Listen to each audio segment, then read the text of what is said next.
Bueno, vamos a explicar esta herramienta que se llama diagrama de flujo de datos o DFD por su sigla, que lo que nos va a permitir es poder realizar un modelado de cómo los datos van de un proceso a otro y cómo se relacionan las entidades con los procesos y los almacenamientos de datos. Vamos a comenzar por la simbología. Todo lo que es un proceso o una acción se representa por medio de un círculo. Después tenemos los rectángulos, que los rectángulos son las entidades o actores que interactúan con el sistema. Por medio de flechas se indican los flujos de datos de un lugar a otro del diagrama.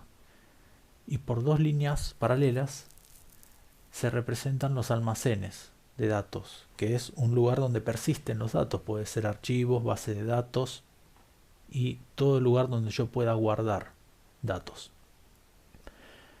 Para comenzar el análisis tenemos que contextualizar. Por lo tanto, vamos a trabajar sobre el nivel 0, que es el diagrama de contexto. Es decir, vamos a diagramar el contexto en el cual funciona el sistema que estamos analizando. Vamos para ello a identificar por medio de un solo círculo el nombre del sistema. En este caso del ejemplo es un sistema para una biblioteca. Y ahora necesitamos saber quiénes van a interactuar con el sistema. Siempre las entidades que son los actores van en los extremos de lo que es el diagrama. En este caso tenemos usuario y bibliotecario. Si por una cuestión de hacerlo más legible necesitamos repetir la misma entidad, yo puedo tener dos o tres entidades, por ejemplo, de bibliotecario y va a representar lo mismo. Bueno, acá tenemos el primer flujo, que es el usuario que solicita un libro y el sistema que le envía una respuesta, es decir, hacia dónde va ese dato. Y el mismo sistema también recibe actualizaciones por parte del bibliotecario cuando hay que cargar nuevos libros y también le avisa cuando algún libro que haya buscado el usuario no esté disponible. Acá tenemos la contextualización, muy a grandes rasgos. Vemos el flujo de los datos. Y ahora lo que vamos a hacer es, a partir de eso, vamos a generar el próximo nivel, que es el nivel 1. Que sería ya un detalle más avanzado de la funcionalidad del sistema. Puedo tener tantos niveles como sean necesarios, dependiendo de la complejidad del diagrama. Por ahora, para estos ejercicios vamos a centrarnos solamente en llegar hasta el nivel 1. Bueno, ¿cómo va a funcionar esto? Primero creamos la entidad usuario, que es el agente externo al sistema. Este agente, ¿qué es lo que va a realizar? Una búsqueda de un libro. Necesitamos tener un proceso que busque en un almacenamiento de datos de los libros, que busque si el libro encuentre y le envíe una respuesta, o sea, si el libro existe o no existe. Todas las cuestiones físicas de cómo llega el libro al usuario no nos interesa, solo nos interesan los datos que viajan al sistema. En este flujo el usuario le envía el dato libro. Con ese dato, buscar libro, va a realizar una consulta desde el almacenamiento de libros y va a enviar una respuesta. Esa respuesta puede ser un sí o un no, dependiendo lo que suceda. Ahora bien, tenemos otro proceso que cuando no se encuentra un libro tiene que dar aviso al bibliotecario de que está faltando ese libro. Entonces necesitamos avisarle a la otra entidad externa, que es el bibliotecario. Ahí lo representamos por medio del correspondiente símbolo. Bien, entonces, ¿cómo va a ser el flujo de datos ahora? Bueno,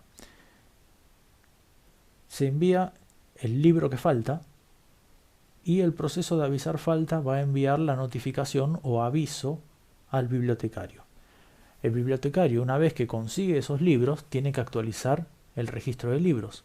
Por lo tanto, necesita un proceso que le permita realizar la carga de estos libros nuevos.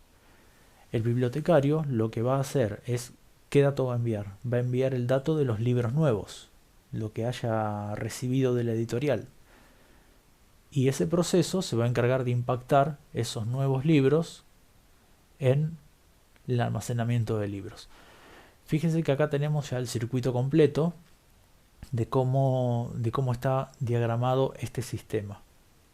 Como pueden observar, están todos los procesos, entidades y almacén con sus correspondientes flujos de datos, que como lo vemos nos permite ver rápidamente cómo funciona el sistema y qué datos van de un lado al otro. Todavía el tipo de datos, o sea, qué tipo de datos voy a enviar, qué cantidad de datos, eso se define en otro tipo de diagrama, no en este. Bien, vamos a ver ahora a continuación las situaciones prohibidas, lo que no podemos hacer en un diagrama de flujos, es decir, lo que no se puede realizar porque está prohibido. Una situación en la cual tenemos un proceso que genera datos pero no recibe ninguna entrada es una situación prohibida. No se puede realizar. Después, el siguiente caso, cuando tenemos a la inversa un proceso que recibe entradas de datos pero no genera ninguna salida, también es una situación prohibida, no se puede. Y la siguiente restricción es que cuando nosotros queremos realizar un vínculo entre una entidad y un almacenamiento, esto no se puede. Siempre para que haya una vinculación entre una entidad y un almacenamiento de datos, tiene que sí o sí haber un proceso entre medio. Como vemos acá abajo, la forma correcta de hacerlo es a través de un proceso. Directamente es una situación que está prohibida, no se puede realizar en el diagrama. Bien, ahora vamos a ver cuál sería la convención para colocar los nombres dentro de los símbolos. Todo lo que son procesos lo vamos a colocar con verbos. Por lo menos tiene que haber un verbo y después puede haber alguna otra descripción. Un verbo que indique qué acción va a realizar ese proceso. Después tenemos en las entidades y en los almacenes de datos, tenemos que colocar sustantivos.